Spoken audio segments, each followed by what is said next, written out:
Hello बच्चों, कैसे हो आप सभी। आशा करता हूं आप बहुत ही अच्छे होंगे।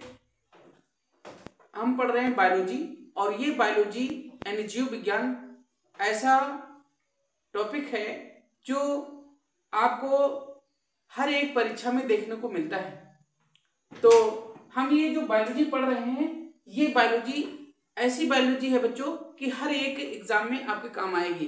तो इसका हमने पहला वीडियो अपलोड कर दिया है, बायोलॉजी का इंट्रोडक्शन यानी जीव विज्ञान का परिचय। आशा करता हूं, उम्मीद करता हूं आपने उसे देखा होगा। यदि अभी तक नहीं देखा तो उसे देख लीजिए। आज हम बात करेंगे सेल की और इसको हिंदी में कोशिका कहते हैं। बच्चों, आप सभी जानते हो कि कोशिका ही हमारे जीवन की संरचनात्मक और क्रियात्मक इकाई है। कोशिका से ऊतक बनता है, ऊतक से अंग बनते हैं, अंग से अंग तंत्र बनता है और अंग तंत्रों से मिलकर एक जीव बन जाता है।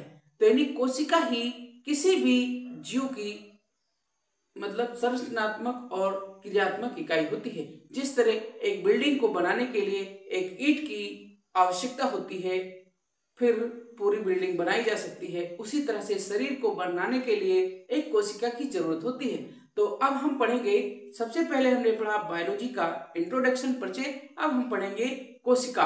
और कोशिका से ही हम आगे चलते जाएंगे और हमारी कोशिश रहेगी कि आपके बीच में एक कंप्लीट बायोलॉजी का वीडियो प्रस्तुत करना। ठीक है, तो आइए देखते हैं कोशिका के बारे में। कई बार आपसे क्वेश्चन पूछ लिया जाता है कोशिका क्या है। तो कोशिका जीवन की आधारभूत संरचनात्मक और क्रियात्मक इकाई है। अब बात आती है कोशिका सबसे पहले देखा किसने, बताया किसने। तो कोशिका शब्द सबसे पहले रॉबर्ट हुक ने दिया।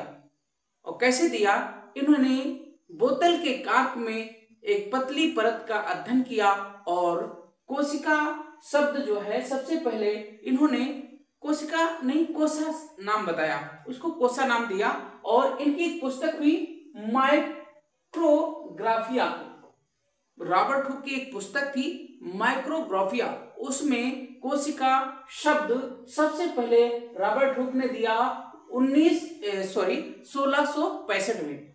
1665 में कोशिका शब्द रॉबर्ट हुक ने अपनी पुस्तक माइक्रोग्राफिया में दिया। अब बात आती है, ठीक है, और ये जो कोशिका थी वो मृत कोशिका थी बच्चों। इसके बाद में आगे अगले वैज्ञानिक लीवेनहॉक, इनको आपको कई जगह एंटोनी वान लीवेनहॉक लिखा हुआ दिख जाता है। इन्होंने क्या कहा, 1674 में इन्होंने एक जीवित कोशिका की खोज की और उसके ऊपर अध्ययन किया। ठीक है, तो आपसे पहला क्वेश्चन पूछा जाता है कोशिका शब्द सबसे पहले किसने दिया, तो रॉबर्ट हुक ने दिया। और जीवित कोशिका की खोज किसने की, तो एंटोनी वान लीवेनहॉक ने किया। ठीक है, अब अगली बात आती है कि कोशिका की खोज भी हो गई, कोशिका शब्द भी प्रस्तुत हो गया। अब उसके बारे में जो अध्ययन किया और उसका सिद्धांत दिया वो थे स्लाइडेन और श्वान। स्लाइडेन और श्वान ये दो वैज्ञानिक अलग अलग थे। स्लाइडेन वनस्पति विज्ञान के थे और श्वान आपके जीव विज्ञान के वैज्ञानिक थे। और दोनों ने कोशिकाओं पर अध्ययन किया और एक सिद्धांत दे दिया 1839 में, कोशिका सिद्धांत। ठीक है, तो क्वेश्चन पूछा जाता है कोशिका सिद्धांत किसने दिया, तो आप बताएंगे 1839 में स्लाइडेन एवं श्वान नामक वैज्ञानिक ने दिया। ठीक है, अब बात आती है कि कोशिका की खोज भी हो गई, कोशिका पे सिद्धांत भी आ गया और कोशिका में एक ऐसा पदार्थ होता है, ठीक है, जिसको हम जीवित पदार्थ कहते हैं, उसको जो खोजा और बताया वो थे परकिंजे। इन्होंने 1837 में उस जीवित पदार्थ को खोजा और उसका नाम दे दिया जीव द्रव्य यानी प्रोटोप्लाज्म। ठीक है, यहां से भी क्वेश्चन आता है कि प्रोटोप्लाज्म किसने खोजा, तो वो थे परकिंजे 1837 में। अब बच्चों बात आती है कि कोशिका का एक और सिद्धांत आया जिसको कई जगह 1858 में आपको बिरचो लिखा हुआ दिख जाएगा। बिरचो घबराना नहीं है, और इसको वीर को भी लिखा दिख जाता है। ठीक है, तो आपको घबराना नहीं, नाम एक ही है। और इन्होंने क्या कहा बच्चों, कहा कि प्रत्येक कोशिका पुराने कोशिका से उत्पन्न होती है, यानी जो भी नई कोशिका बनती है अपने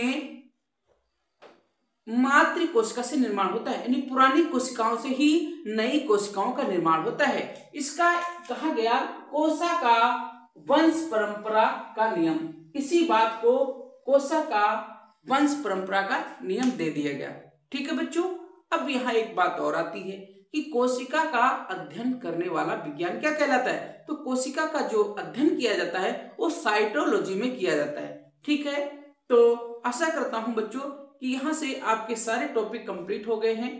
कोशिका का हमने आज बेसिक नॉलेज देखा, बेसिक ज्ञान देखा, और उम्मीद करता हूं वीडियो आपको बहुत ही अच्छा लगा होगा। अब अगला इसका पार्ट 2 आएगा बच्चों। ये पार्ट 1 है कोशिका का, ये कोशिका का पार्ट 1 है, और इसके बाद हम पढ़ेंगे पार्ट 2।